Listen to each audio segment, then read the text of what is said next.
আসসালামু আলাইকুম ওয়া রাহমাতুল্লাহি ওয়া বারাকাতুহু। আশা করি সকলেই ভালো আছেন। আমরা যে পরিস্থিতি দেখতে পাচ্ছি, দেশের এই ক্রান্তি লগ্নে বিরাজমান পরিস্থিতিতে আজকে আমরা দেখতে পাচ্ছি দেশের মধ্যে ঠিকই সরকার, সরকারি কর্মকর্তা সব কিছু নির্ধারণ হয়ে গিয়েছে এর মধ্যে, কিন্তু পরিস্থিতি এখনো অনুকূলে নয়। প্রতিকূলতার সাথে প্রতিটি মানুষ জীবনযাপন করতেছে।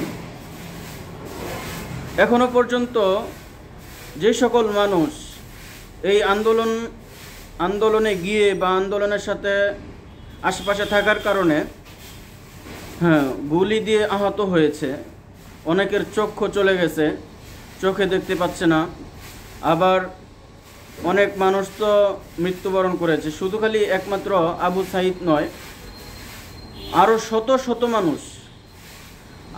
শত শত মানুষ মৃত্যুবরণ করেছে। তাদের দায়ভারটা কে নেবে? গতকাল তো আলহামদুলিল্লাহ দেখছি আবু সাঈদের কবর জিয়ারত করা হয়েছে। শুধু এক আবু সাঈদ নয়, আরও শত আবু সাঈদ এই দেশের মধ্যে শহীদ হয়েছে, তাদেরও খোঁজ খবর নিতে হবে। এবং যে সকল মানুষ এই আন্দোলনের কারণে পুলিশের গুলিতে নির্যাতিত হয়েছে,